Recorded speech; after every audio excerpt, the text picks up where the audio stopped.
You're losing deals because you're operating in survival mode. And until you get this fixed, you will keep sabotaging every single sale. In sales, poverty programming shows up as a hesitation when it's time to ask for the close. It's about discounting your offer, even when the clients never asked for it. We immediately go to dropping the price or withdrawing the moment you feel that, they're giving you that it's too expensive, or maybe you feel like you've pushed too hard. So, you don't want to offend the person. See, most salespeople assume these moments are about nerves, when in fact, they're about rejection of your own true worth. Don't let this fool you. The subconscious mind that holds all of our belief system, the subconscious mind where your self-belief, your self-identity, your self-esteem lives, controls everything you do. It even controls the logic. So you think logically that I would never sabotage my success. I absolutely believe I'm worth, making 6 figures or 7 figures. I absolutely believe the value of my product and the value that I bring. Well, you may say you believe that, but if your results don't reflect that you believe that, if you're hedging, if you're backing off, if you're lowering your prices, if you go in with the strategy of lowering your prices, I'm telling you, if you're taking notes at all, I'd write this down. Belief drives behavior. Because what happens is we begin to reject the version of yourself.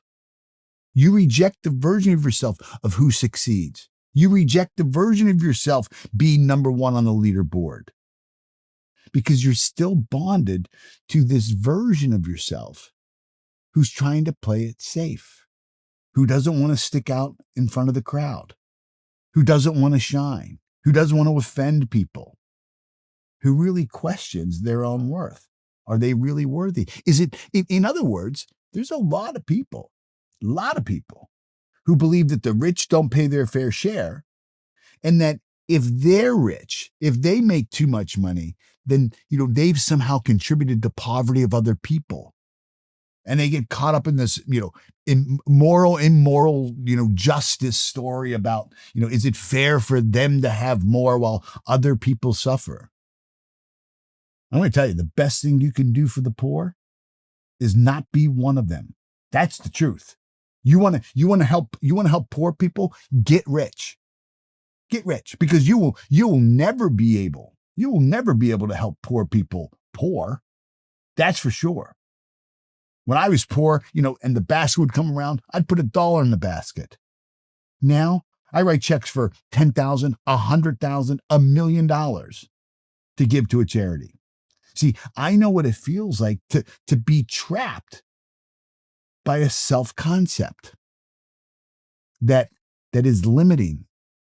I know what it's like and what it feels like to be trapped in a lie of your own story. When I was born, I had developed a stutter really bad. My father had left my family when my mom was 3 months pregnant.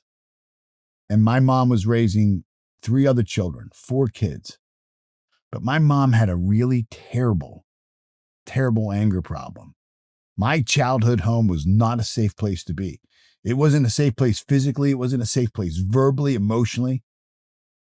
If some of the things that happened to me were to happen today, she would be in jail. But back then in the 1970s, things were different. And because of that trauma, because of that abuse, I developed a stutter.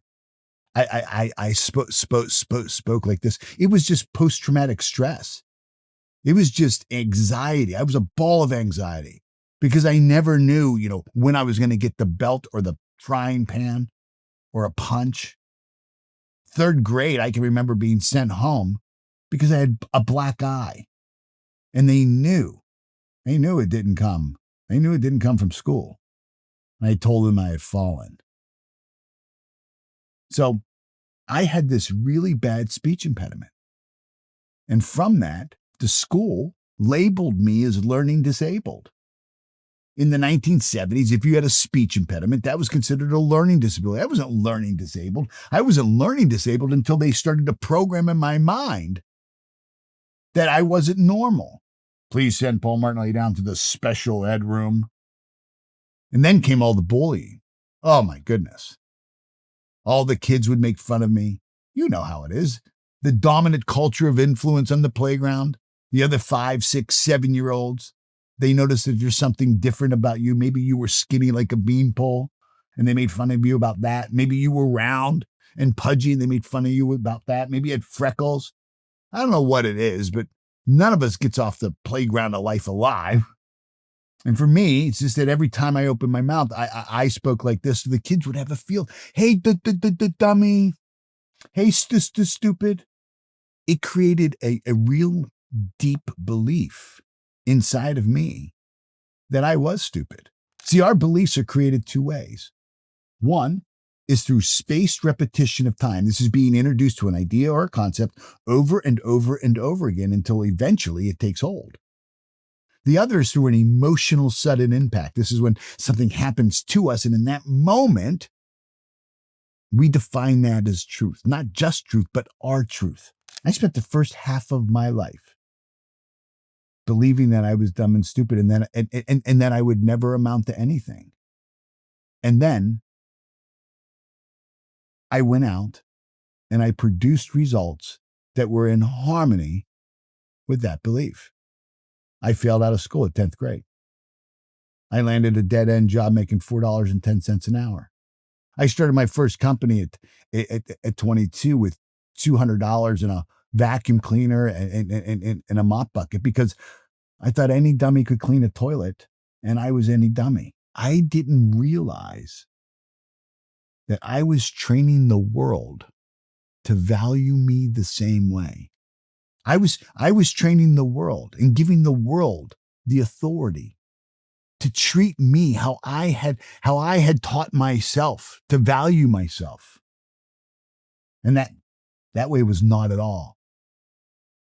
Not at all. And really, I can tell you this. If you're unconsciously afraid that success will somehow isolate you or change you or make you unsafe or make somebody else unsafe, like your success somehow hurts other people, I'm telling you, you will sabotage your own growth to protect your self-concept. See, it's called a competing commitment. I faced this, oh my goodness. When I was 22 and I started that cleaning company, I wanted to get rich. Believe me, there was nothing more than I wanted. I had so many problems. I figured, boy, if I could just have a few bucks, it would solve it. But my self-belief was so low. And my belief about rich people was that, rich people got rich by taking advantage of people like me and my family. That the only reason why some people got rich and we were poor was because the system was rigged against us. Maybe the system is rigged. Maybe it is rigged. But I can tell you, I've been poor and I've been rich. I don't see it rigged. I know what I pay in taxes as a quote unquote rich person. And it's a lot of money, I can tell you that much. And so what I've realized is that we just never outperform our own self-belief. When I believed that I was poor, when I believed that I deserved to be poor, when I believed that I'd never be able to amount to nothing because I didn't have a formal education, because it takes money to make money, because, nobody in our family had ever done that. Whatever the beliefs, whatever the lie is to hold that belief. And then I have the competing commitment. I want to be rich, but I'm demonizing rich people. I want to be one of them. I want to make the money. Like everybody says, money can't buy you happiness. Well, I found out everybody wants to find that out for themselves. I wanted to find out if money could buy me happiness. I found it could. I didn't realize that this competing commitment, me wanting to be rich and then me demonizing the rich, and these limited self-beliefs were causing me to sabotage my own growth because I was trying to protect my current self concept. And I'm telling you, you've probably heard yourself say, I want to hit 6 figures this year. And you really meant it. But what you didn't hear is this silent agreement underneath that voice that says, but not if I have to take risks, but not if I have to make people uncomfortable, but not if I have to face rejection, but not if I have it and it causes other people to be poor. This is the competing commitments. This is the old emotional contracts and attachments that we make to avoid risk, to avoid pain, to avoid judgment, to avoid loss. See, for me, as a child of physical and verbal abuse, I developed a skill, a talent, if you think about it, a brilliant learning model of making myself small. I also had this habit of using self-deprecating language. So like I would say really hurtful, negative things about myself to other people. I would say things like, well, when God was handing out brains, I was first in line, but then I had to hold the door for everybody else. Ha ha ha. And people would laugh. But see, the strategy behind that is that if I told you that I was dumb and stupid, you wouldn't have to call me it. And see, this old concept you have, if you're working towards a new goal, what most people try to do is they try to take this new goal and they try to make this new image of themselves fit into the puzzle of the one they're making right now. They're trying to take the habits, the beliefs, the desires, the skills, the talents of this new dream and this new identity, and they're trying to fit it into this old puzzle that they've been building for years. And it doesn't fit. And it doesn't fit because it's not a piece of that puzzle. It's a completely new puzzle. Because your old puzzle directly competes with your new dream, with this new identity. The old you, your habits today, are competing with the habits that you need to develop to become that new person who can be, do, and have the new thing you want. That's the way it works. And this is the danger of, competing commitments. On one hand, you commit yourself to growth. You commit yourself to this new goal, to becoming this person you want to be. But you're also attached to and committed to your old identity, to all your old habits, all the old belief system. You're committed to not outshining other people. You don't want to be offensive. You've committed to your vision, but you're also equally committed to the old story that says, you'll never be able to do that. Or you're not that kind of person. You're not a pushy salesperson. See, what this does is it creates an inner conflict. The Bible says that two houses or a house divided against itself cannot stand. It says you can't serve two masters. See, you can't serve this new dream and this new identity while trying to serve the old you and these limiting beliefs and this poor self-image. It creates this inner conflict. And when you're in conflict, your prospect feels it. You don't hide that energy. You broadcast that energy. All you do is broadcast the dominant vibration, the dominant energy that you're in. You know this. You've experienced this. You've met people, they haven't said anything to you, and you think, I don't get a good vibe from this person. You walk into a restaurant, even a restaurant, a hotel, a place of business has a vibe to it, has an energy signature that you feel. You've actually been gifted with an intellectual faculty. It's called intuition. And your intuition, most people think intuition is where where we can receive messages, right? So, pray to God or we ask the universe and we intuitively wait to be guided. Well, sure, that's one way. It's absolutely a receiving station, but it's also a broadcasting station. As you're receiving the energy signature of the people around you and the people that you're connected to and the beliefs that you're connected to and all the things that you're emotionally attached to, as you're tapping into that energy and you're attracting it into your life, you are broadcasting out the energy of your dominant belief. Not what you tell the world you believe, but what you believe. The early Greeks referred to this as your heart of hearts, your sanctum sanctorum, as a man believeth in his heart. And we're talking about the physical pump. They were talking about your subconscious mind, your self-identity. So is he. So is he. And your prospect feels it. They may not be able to identify it. They may not even know what it is. But what they know is that feeling is not in harmony with what they're looking for. It doesn't build certainty. In fact, certainty disappears. And you leave the room and they say to their colleague, I just don't get a good vibe. I don't know what it is about him. I just don't get a good vibe. You know what that means? That means I'm consciously aware of your vibration. I don't get a good vibe. I'm consciously aware. And then rapport is broken. And for some reason, you left the meeting and everything was going great. You shook hands. You had a couple of good laughs. Everybody got along. You're on the elevator down saying, this one is a done deal. You call back to your husband, your wife, the office. Oh, get ready. We're going to get the Smith account. And then you do exactly like they asked you to do. They said, send over some information, send over the proposal. Let's put it in writing. And you send it over, beautiful cover letter. And what happens? Crickets.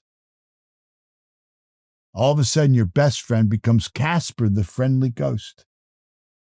You don't hear from him. And a couple of days later, you say, hey, Jim, hey, Mary, just checking to see, if you got the proposal I sent over. Oh, they got it. They got it. They're just not responding to you. They're on to the next person. And you think to yourself, well, oh, geez, they're just not going to buy. Oh, no. They're going to buy. They're just not going to buy from you. See, until you identify and you rewire those internal commitments, those internal beliefs, that internal identity and self-concept, you will keep hitting this invisible ceiling.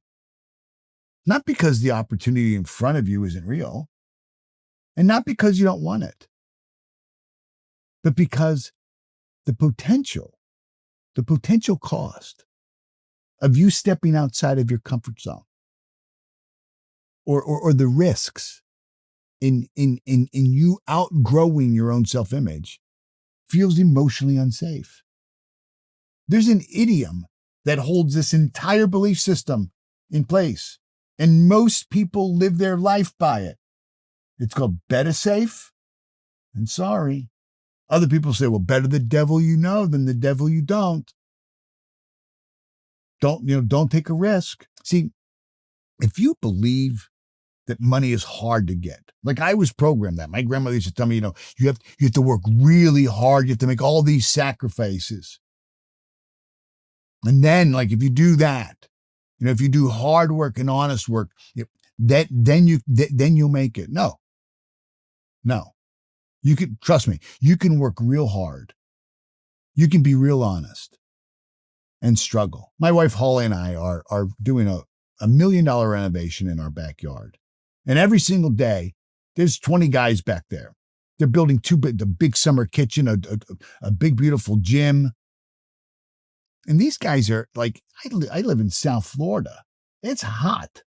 They're up on the hot roof. They're carrying stuff. These guys are working really hard. But I don't think any of them are accumulating wealth. I don't think any of them are on their way to freedom. I really don't. I don't think any of them are creating the foundation for a life of freedom for themselves and for their families. They're doing honest work, and they're doing really hard work. But they've set themselves up to fail. And these guys are really talented, and you wonder, like, why are you working for someone else? You can't find good, solid work anywhere. Really hard to find somebody to show up if you just hung out your own shingle. No pun intended. Started your own business. You'd make twice what you're making. Hell, half the crew would probably go work for you. Why? Why are you chasing somebody else's dream? The answer for most people is, well, I don't know. Well, I don't have the money. I don't have the time. I don't have the expertise. We've been programmed. Born perfect, programmed to fail. Go to school, get a job, stay there, work the 40-40 plan, right? Work for 40 hours a week for 40 years. And then hopefully you can tiptoe it to death. That's what happens for most people. Unconsciously, they resist the very success that they claim that they want. And they don't know why. They don't know why they're doing it. Look, your income will never rise higher than the identity you're willing to embody and embrace. So stop trying to outwork your programming. Stop trying to be busy. It doesn't work. Start becoming the version of you who already lives in the future that you want. This isn't mumbo jumbo new age stuff, and this certainly isn't just positive thinking hype. If you looked at my results, I started in 1988 a small company called At Your Service Commercial Cleaning, service with the white glove touch, with $200 as a high school dropout with no experience. I sit now, at the time of this recording, I'm 6 months away from being 60 years old. And where I sit right now is probably one of the wealthiest. If it's not the wealthiest, it's one of the top 3 or 4 wealthiest zip codes in the country. I've generated not millions, but tens of millions of dollars of net worth. Net worth. I travel all over the world. I live a really beautiful, beautiful life. But I created that life. It's not the normal story of a high school dropout. Most high school dropouts do not have a net worth of tens of millions of dollars. See, there's no amount of positive thinking hype. There's no amount of new age mumbo jumbo that could create that. By their fruit, you know them. It's about aligning your self-image with the truth of your infinite potential. Now look, if anything that I shared today resonates with you, don't walk away with the insight. That's not the win. Walk away with the tool that helps you take action. Click on that link.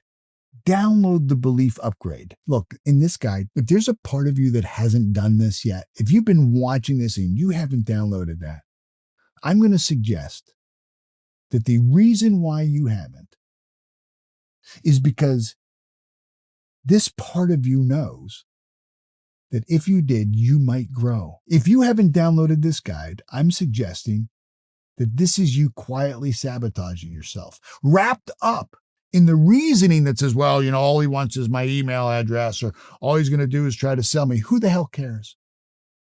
Who cares if I have your email address? Who cares if I'm trying to sell you? See, if there's one idea in this guide that could help you, if there's one idea that could give you an edge, why wouldn't you take it? And why wouldn't, if I was trying to sell you, why wouldn't you buy? Why wouldn't you invest in you? I'm not asking you to buy a couch or a TV. I'm asking you to invest in you. See, this guide is a roadmap for rewiring your self-concept so that you can sell, so that you can lead, so that you can perform from a very strong self-concept rather than insecurity and struggle. Now, look, you're going to find the link below. Get it now. And then I want you to come right back and I want you to watch the next video, 40 brutal truths that I wish I knew when I was in my 20s. Remember, that's when I started my company. It's raw, it's honest, and it's going to challenge the way you think about growth. I'll see you there.